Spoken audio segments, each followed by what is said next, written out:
안녕하세요. 네, 반갑습니다. 네, 좀 반갑습니다. 자주 보는 것 같아요? 저는 좀 더 자주 보고 싶은데. 아, 그래요? 네. 저희 여기까지 한계예요.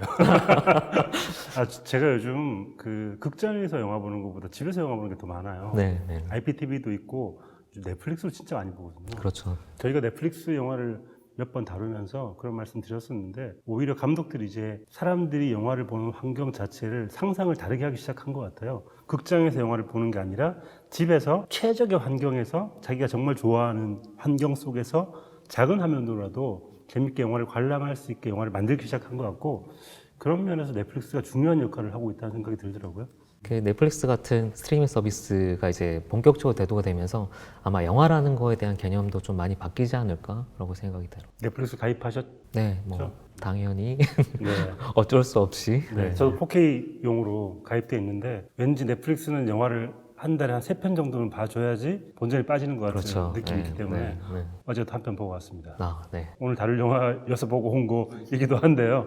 오늘 다룰 영화가 넷플릭스에서 개봉을 한 페르소나인데, 이 페르소나는 정말 많이 들었던 그 용어인 것 같아요. 이게 사전적으로 무슨 가면이라는 뜻이라고 하던데, 영화에서는 이제 감독 자신이 감독의 분신이자 특정한 상징을 분신. 칭할 때 보통 페르소나라고 하는데, 흔히 얘기하는 한 편의 영화에서의 캐릭터와는 조금 다른 거죠. 캐릭터 같은 경우는 한 편의 영화에서 구현한 독자적인 캐릭터라고 하면, 이 페르소나라는 용어를 쓸 때는 감독 자신의 의도 구현을 위해서 특정 배우를 반복해서 쓸 때 이제 보통 페르소나라는 말을 쓰고, 대표적인 게 어떤 게 있나요? 어떤 사람이? 뭐 예를 들면 봉준호 감독의 영화에 송강호 배우가 워낙 많이 나오니까 네.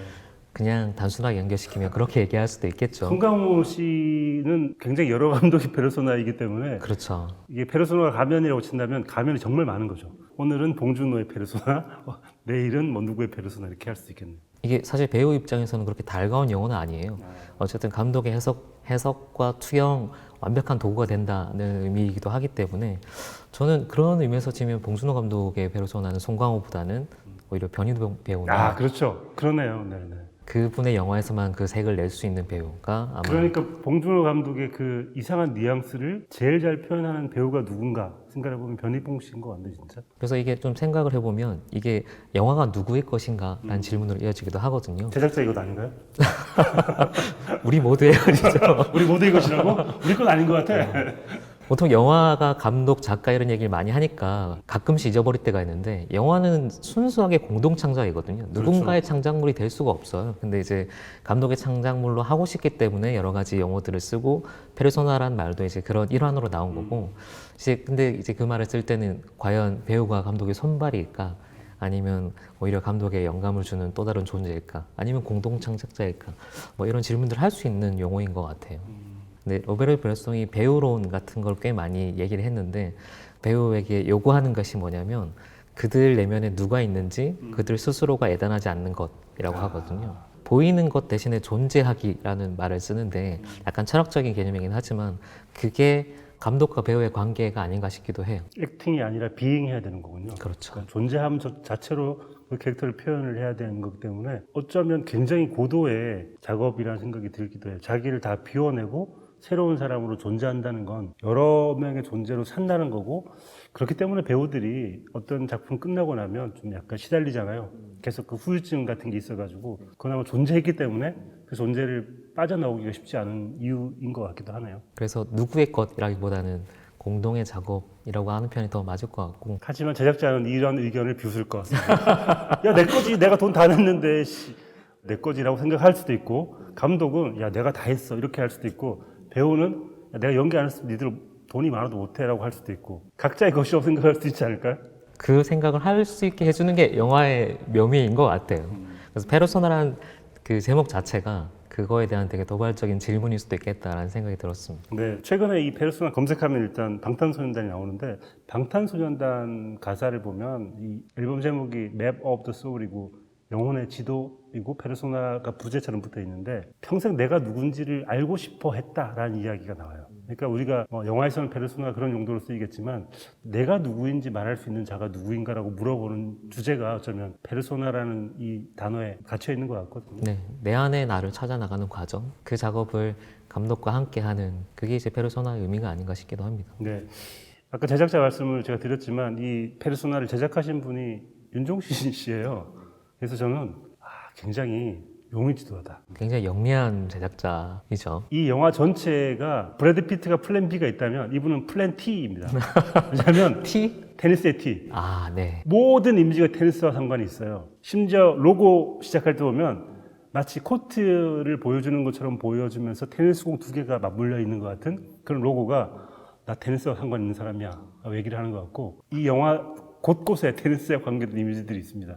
가끔 작가님이랑 얘기하면 놀라워요. 어떻게 이런 포인트를 잡아서 이렇게 그걸 얘기할 수 있으신지.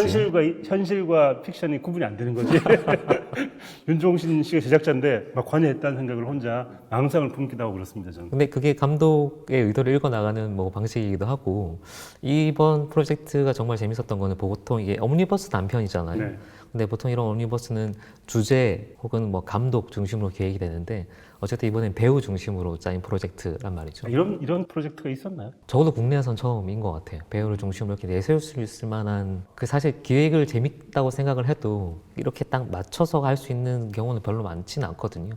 이거는 넷플릭스 그리고 뭐 아이유라는 배우, 아이유라는 사실 배우라고 하기보다는 하나의 어떤 아이콘 그리고 이 윤종신 씨의 굉장히 영리한 기획 그 합작물이 아닌가 싶기도 하고 아이유 씨가 인터뷰할 때 이제 이 영화에 대해서 그런 말을 했더라고요.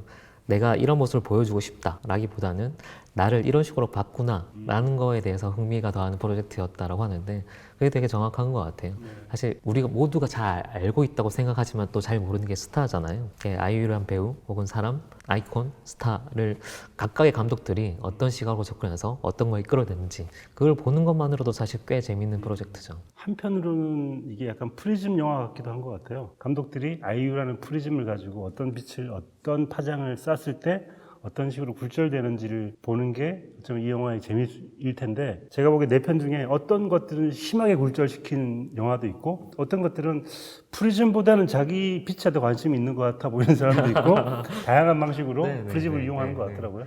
옴니버스 단편의 가장 재밌는 묘미가 뭐냐면 제각각이에요. 그러니까 들쭉날쭉이고 불균질하죠. 그래서 보는 재미, 종합 선물 세트를 보는 것 같은 보는 재미가 있는데 심지어 그 배우도 프로젝트가 결정되고 나서 시나리오를 차례로 봤단 말이죠. 그러니까 시나리오를 고른 게 아니에요. 그래서 실제로 이 제작 과정에서 대본 보고도 약간 배우의 의사를 많이 반영해서 좀 이렇게 협업을 많이 했다고 하더라고요. 그래서 베테랑 배우도 사실 되게 쉽지 않은 촬영이고 이게 배우로서는 이렇게 짧은 시간에 몰입해서 뭔가를 표현해내는 거 이것도 굉장히 도전적인 프로젝트인데 뭐 그런 주변의 우려나 프로젝트 자체의 어려움에 비하면 저는 생각보다 꽤 준수한 결과가 나왔다라는 느낌이 들었어요. 장편보다 단편이 가지고 있는 매력이 있는데 제가 보기에는 이번 프로젝트에서 각각의 감독들이 단편 영화라는 그 방식을, 형식을 어떤 식으로 이해하고 있는가 그리고 나는 단편을 통해서 뭘 하고 싶은가 그게 극명하게 잘 보여주는 좀 차이인 것 같기도 하더라고요. 제가 작가님께 꼭 오늘 여쭤보고 싶었던 것 중에 하나인데 장편 소설과 단편 소설의 가장 차이? 차이요? 오늘 시간 많아요? 한 2시간 얘기해야 되는데 네. 한번 강의를 듣고 가겠습니다. 그러면 지금부터 이제 2시간을 한 1분으로 요약을 하자면 제가 옛날에 그런 말 한 적이 있어요. 장편은 인간이 겪는 사건에 대한 이야기고 단편은 사건을 겪은 인간의 이야기다. 명언이야. 자기가 감탄하면 안 되죠. 생각하고 내가 말했지만 명언이야. 근데 이게 이제 제가 생각하는 단편의 생각이고 아마 다 다를 거예요. 단편을 어떻게 생각하는지는. 근데 확실히 다른 건 장편은 사건이 중심이라고 한다면 단편은 사건 아닌 다른 곳에 주안점을 두는 다른 방식으로 만드는 게 맞는 것 같고 예를 들면 이 영화에서 이경미 감독은 묘사나 이미지 집중을 한 것 같고요. 임필성 감독은 표현에 중심을 둔 것 같고 그런 식으로 각각이 단편을 생각하는 게 약간씩 다른 것 같아서 저는 되게 재밌는 포인트이고 장편 소설과 단편 소설의 그 차이만큼이나 굉장히 영화라는 매체를 생각해 볼 수 있는 그런 차이가 보이더라고요. 흔히 단편 영화에 대해서 갖고 있는 편견 중에 하나가 그냥 장편의 축약본 혹은 그냥 상영 시간이 짧은 영화 뭐 이렇게 생각하기도 감독들이 하거든요. 이제 초반에 약간 실험적으로 만들어 보는 작품들 그런 그렇죠. 식으로 생각을 네, 하더라고요. 네. 네.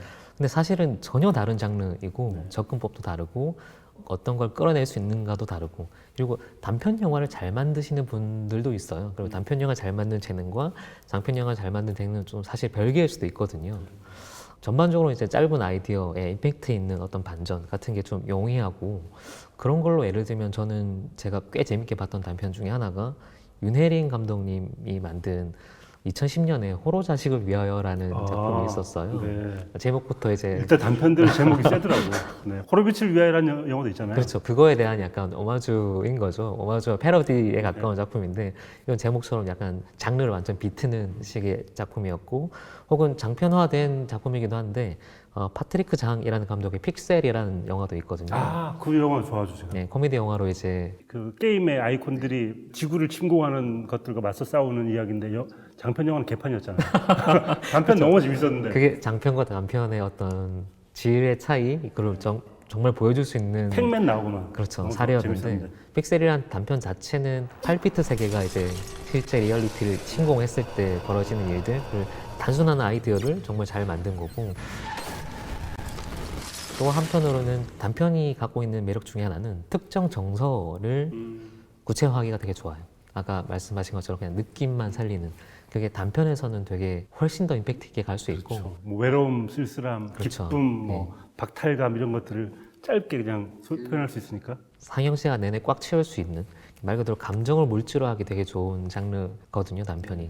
뭐 예를 들면 이번에도 영화 만드셨는데 김종환 감독님의 폴라로이드 작동법. 사실 한국 단편 영화 중에 전설로 떠도는 극찬을 받는 작품들이 몇 편 있는데 이게 그 중에 하나예요. 늘 꼽히는 잘 만든 왠지 단편. 영화 안 봤는데 본 것 같아. 폴라로이드 작품법에 대한 영화죠. 그렇죠. 예. 여학생이 이제 선배에게 폴라로이드 카메라를 빌린다 이런 짧은 내용인데 그것도 재밌겠다. 8월의 크리스마스에서 아버지한테 비디오 작동법 알려주는 방법이 그렇죠. 장면 있잖아요. 예, 예. 그런 거 비슷한 건가요? 그 시퀀스만 딱 되면 단편 영화가 그렇죠. 될 그것만 거예요. 딱 돼서 곧 죽어야 하는 시한부 인생을 살고 있는 아들이 남는 아버지에게 비디오 작동법을 알려준다라는 이 이야기만으로 충분히 네, 가능하잖아요. 네, 네. 이것도 약간 비슷한 컨셉의 영화인데 결론을 얘기하라고 하면 약간 서툰 첫사랑 그런 느낌들을 잘 살려낸 영화고 그 느낌으로만 가득 차 있는 영화예요. 약간 봄날의 간질간질한 같은 영화이고 이 영화가 정말 정유미라는 배우의 매력을 10분 활용하는 네네네. 이런 톤의 영화들은 말 그대로 배우에 기대서 가야 되는 영화거든요. 그래서 정유미 배우가 갖고 있는 좀 솔직하고 맑은 느낌 그리고 서툴지만 귀여운 느낌 그런 것들 최대한으로 살려내고 있는 영화인데 그 김종환 감독님이 또 이번에는 아이유라는 배우의 어떤 특정 속성을 잡아서 비슷한 느낌으로 만들시기도 했죠. 그리고 우리가 흔히 아이유라는 그 가수 혹은 배우를 가지고 있는 이미지 같은 것들이 있는데 그 이미지를 그대로 차용하는 경우도 있고 그 이미지를 완전 배반해서 만드는 경우도 있는 것 같아요. 거기에서 감독이 어떤 영화를 만들 때 세계관 같은 것도 좀 들여다볼 수 있는 것 같고 굉장히 재밌는 장르인 것 같습니다. 그래서 저는 이번에 영화 볼 때도 그렇지만 이런 프로젝트 같은 경우는 감독님들 인터뷰도 꽤 재밌거든요. 그래서 인터뷰를 좀 찾아보니까 각각 감독들이 아이유를 어떤 식으로 보고 싶었는지 약간 힌트가 되는 말들도 있더라고요. 예를 들면 이경미 감독 같은 경우는 내 영화에서 여성들이 마음껏 뛰어놀았으면 요 멘트가 아마 이번 영화에서 구현하고 싶었던 아이유의 모습이 아닌가 싶기도 하고 두 분이서 마음껏 뛰어노시잖아요. 네. 일종의 상징이나 심벌로서의 아이유를 좀 부각시키고 싶었던 것 같고요.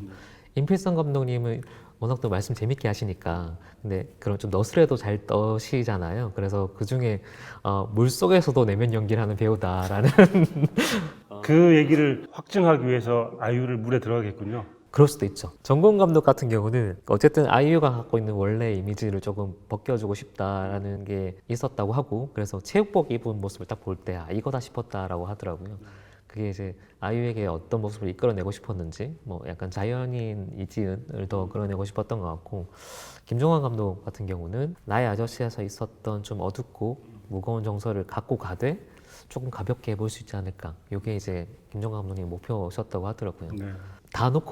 그렇게 해서 다 놓고 보니까 여성 감독 두 분은 약간 아이유의 자연스러운 모습 혹은 약간 어린 모습들을 좀 더 주목하신 것 같고 남성 감독님들은 좀 성숙한 여인으로서의 모습들을 좀 더 그리고 싶었던 거 아닌가 이렇게 구분되는 것도 좀 재밌었고요. 이번 프로젝트에서 사실 여성 감독 2명, 남성 감독 2명이 굉장히 좋은 대꾸를 이루는 것 같아요. 배치도 굉장히 중요하잖아요. 네. 각각 따로 내 편을 보겠지만 이 배치를 어떤 식으로 보는지에 따라서 또 세계관이 다른 것 같아요. 저는 일단 그 넷플릭스에 올라와 있는 순서대로 봤거든요. 러브셋을 제일 먼저 보고 밤을 걷다를 제일 마지막에 봤는데 이걸 뒤집으면 완전히 또 약간 이야기가 달라지는 것 같기도 하고 조립을 할 수 있는 또 네네. 재밌는 놀이 같기도 합니다. 어떻게 보냐도 굉장히 중요하고 방금 말씀하신 것처럼 러브세트는 약간 가볍고 경쾌하게 시작해서 그리고 썩지 않게 아주 오래는 장르적인 상상력을 보여주고 키스가 죄는 되게 귀여운 소동극 같은 느낌으로 했다가 이제 밤을 걷다해서 차분하게 응시하면서 마무리하는 사실 이게 약간 정석에 가까운 세팅이거든요. 근데 또 한편으로는 촬영 순서가 어떻게 되어 있는지도 좀 재밌었어요. 실제로 보니까 밤을 걷다를 제일 먼저 찍었고 그랬을 것 같아요. 왜냐하면 나의 아저씨가 제일 최근작이기 때문에 그 정서를 그대로 가지고 오려면 그걸 찍는 게 제일 좋았겠죠.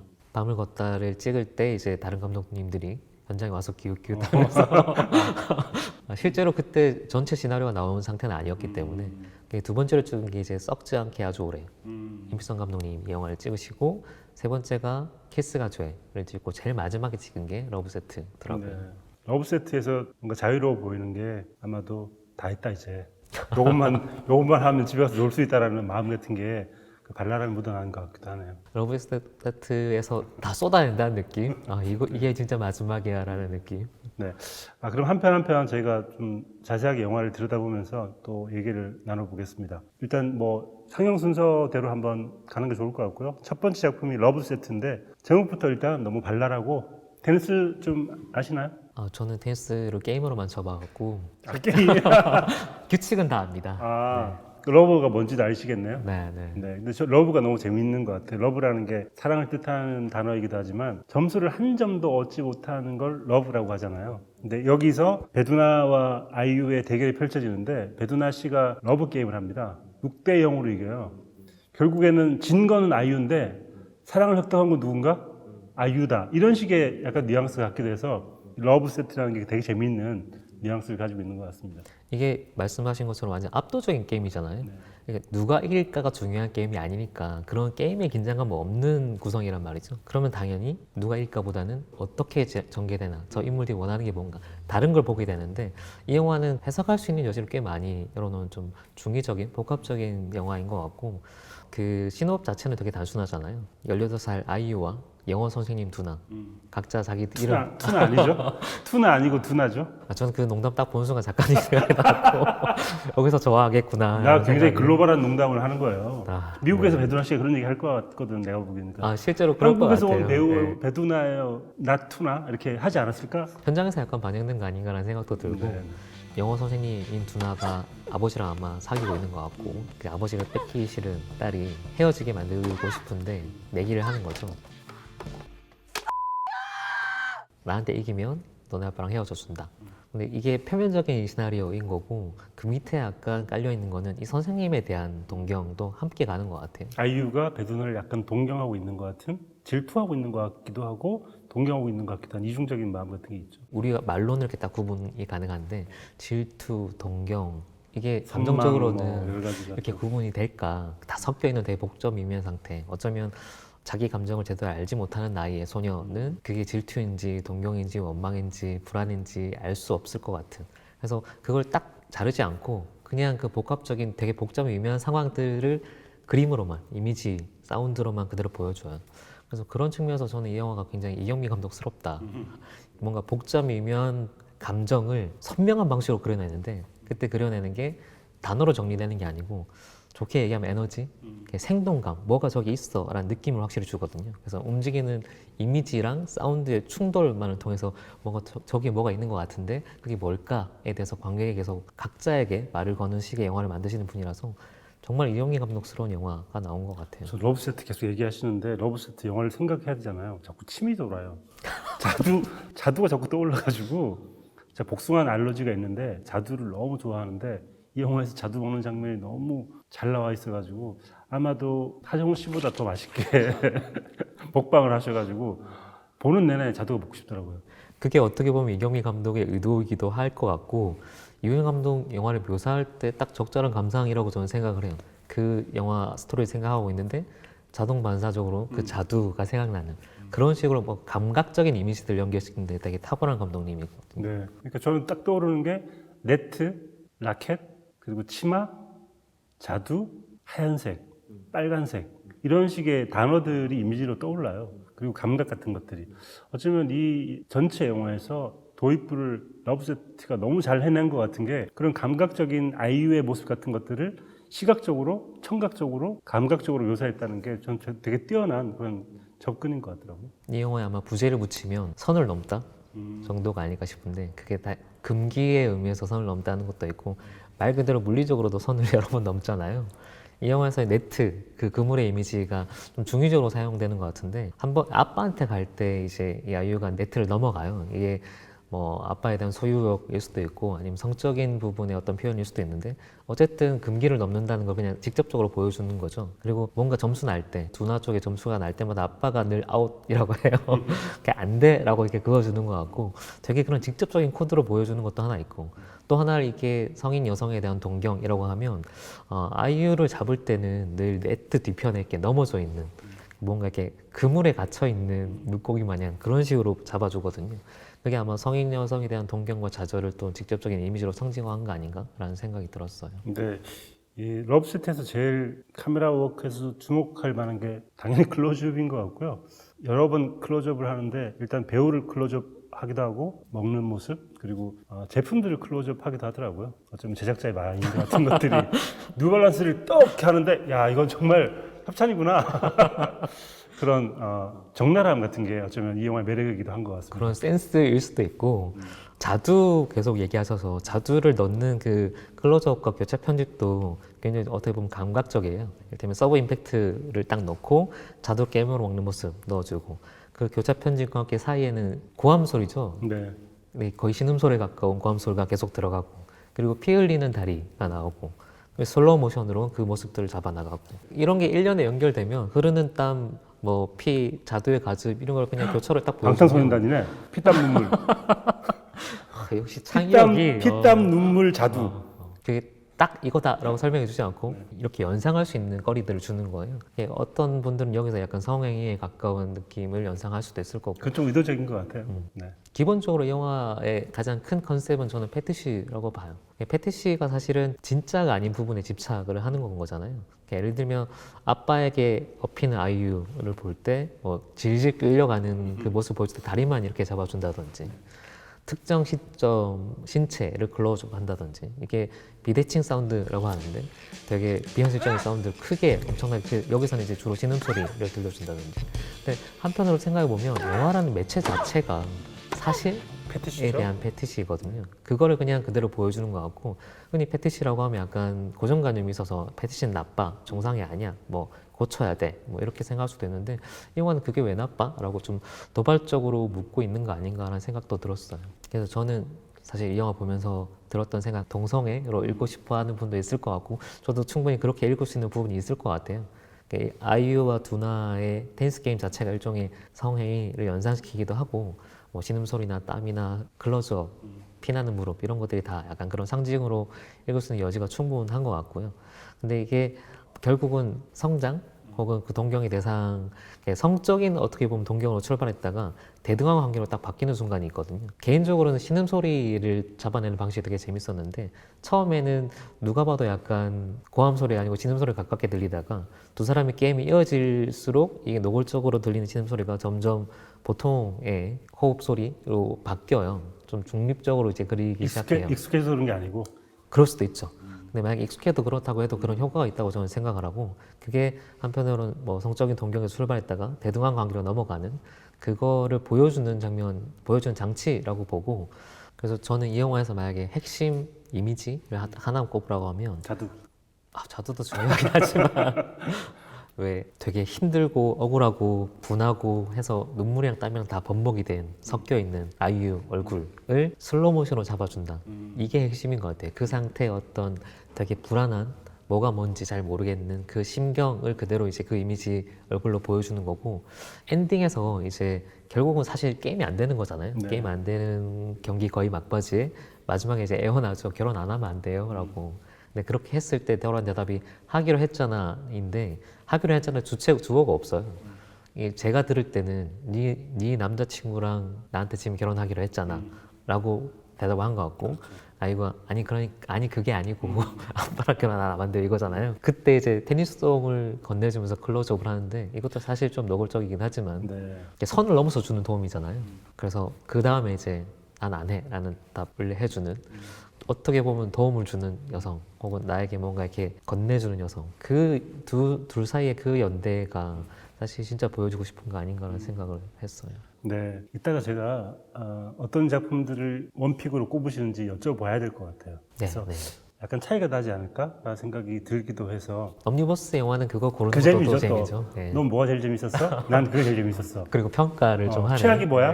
뭐 이런 거. 네, 이따가 해보겠습니다. 네, 알겠습니다. 두 번째 영화가 이제 임필성 감독의 썩지 않게 아주 오래인데 임필성 감독이 약간 무서운 거, 기괴한 거 이런 거 잘하시잖아요. 확실히 장점이 있는 것 같습니다. 그렇죠. 흔히 얘기하는 스케일과 장르적인 상상력이 도드라지는 감독님이고 이번에도 단편 영화에도 불구하고 유일하게 수중 촬영과 CG까지 네. 사실 단편 치고 꽤 규모 있고 품이 많이 드는 길이도 상당히 긴 대작을 만드셨죠. 네. 이번 영화도 장르로 치면 굳이 장르를 가르자면 뭐 그로테스크 판타지 호러 거기에 연애담 뭐 이런 멜로죠? 것들 멜로가 섞여 들어가 있는 호러 것 멜로? 같고 뭐 호러 그런- 멜로에 네. 가깝겠죠. 네. 네. 그래서 실제로 이 제목 자체도 아이유 4집의 잼잼이라는 노래에서 그 가사를 따왔다고 하고 거기서 좀 발전시킨 이야기라고 합니다. 네.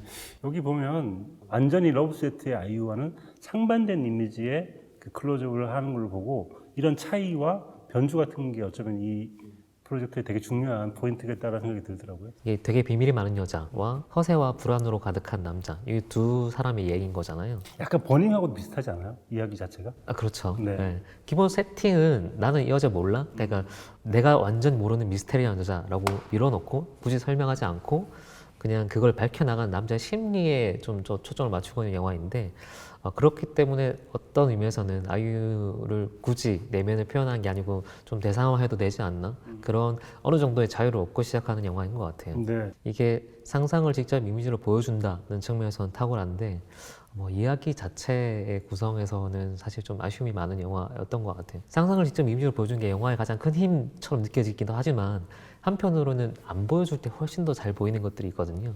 근데 이 영화는 좀 너무 많이 잘 그 이미지들 보여줘서 약간 좀 단편인데도 불구하고 중반부터 좀 맥이 빠지긴 했어요. 네. 그래서 저는 그 아이유의 대사 중에 그런 대사가 있어요. 오빠는 멋있지가 않아. 아, 좀 멋있으면 안 돼? 라고 하는데 임필성 감독이 영화의 이야기가 좋은 것도 좋지만 좀 멋있으면 안 돼? 이런 이야기를 하는 게 아닌가? 자꾸 나는 왜 감독이 얘기 좀 들리지? 아, 네. 그런 식의 상상을 하게 되게 됐습니다. 저도 약간 비슷한 상상 보면서 했는데 저는 좀 다른 대사 난 너 사랑해 남자가 이제 내 마음 안 느껴져? 라고 했을 때 이제 이 여자가 하는 대답이 지금은 그냥 아무것도 안 느껴져. 그게 이 영화에 대한 얘기 아닌가? 그 비난이잖아. 일정 부분 너무 약점이 선명한 영화인 것 같아요. 왜냐하면 비주얼화 한다고 하지만 말로 감정을 설명하는 처리하는 종류의 영화가 아닌가? 그래서 되게 재미있는 장면들이 있음에도 불구하고 전체적으로 좀 전반적으로 텐션이 떨어지는 영화였기도 하고 한편으로는 이 영화야말로 아이유에 대한 좀 대상화를 하고 있는 거 아닌가라는 생각도 들었고요. 네. 보통 우리가 사랑을 보여줄 수 있어?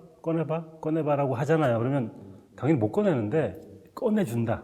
꺼낼 수 있다라는 설정에서부터 출발하지 않았을까. 심장을 꺼내서 보여주는 남자 이야기를 하면 좋지 않을까라고 생각을 했던 것 같아요. 근데 그런 또 재밌는 의문이 남기도 합니다. 사랑이 심장에 있나? 사랑은 뇌에 있는 거 아닐까? 혹은 피 속에 있는 거 아닐까? 그러면 이 남자는 심장 꺼냈는데 아이유가 심장이 없는데? 그러면 이제 뇌를 잘라가지고 뇌를 꺼내서 뇌도 없는데 그러면 피를 다 뽑아가지고 피에도 없네? 라고 하는 그것까지 가야 되는 게 아닌가? 아, 네. 네. 이걸 좀 더 간다고 하면 그런 식의 확장 같은 것들이 약간 좀 부족하지 않았나라는 생각이 개인적으로는 좀 들어서 뒷부분은 좀 아쉬웠던 것 같아요, 저는. 그로테스크로 더 확실히 갈 수 있는 여지도 확실히 있죠. 작가님이 상상하신 것처럼 그런 방향으로 훨씬 더 갔으면 장르색을 훨씬 더 강화했으면 훨씬 더 재밌었을 것 같다는 아쉬움도 있고 왜 못했을까를 생각하면 또 제작비 문제가 아닐까. 그러면 수중씬 하나 줄이면 할 수 있지 않을까?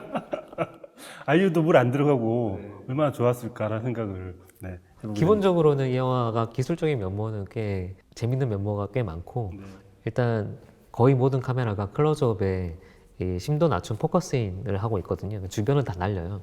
이렇게 했을 때는 인물에 완전히 집중하게 되고 둘만의 세계만 딱 갇힌 그것들을 보여주고, 그리고 공간 자체에 완전 비현실성을 주면서 인물과 장소의 연결고리를 떼놓거든요. 그렇게 하면서 판타지성이 강화되는 거고, 나쁘게 보면 이제 약간 그런 부분에 공감대, 리얼리티가 떨어지는데, 그 균형을 좀 잘 잡을 필요가 있는데, 이 영화에서는 감독님이 좀 잘하시고 좋아하시는 부분을 계속 반복해서 하다 보니까 상대적으로 좀 그런 드라마 자체의 아쉬움이 좀 도드라진 거 아닌가라는 생각이 들어요. 러브 세트가 자두였다면 여기서는 싱글 몰트를 마시는데 너무 마시고 싶어가지고 그리고 그렇게 조용한 싱글 몰트 위스키 바가 있으면 좋겠다. 가서 마시고 싶다. 계속 먹는 거 얘기를 하게 되네. 네, 그랬습니다. 세 번째 작품은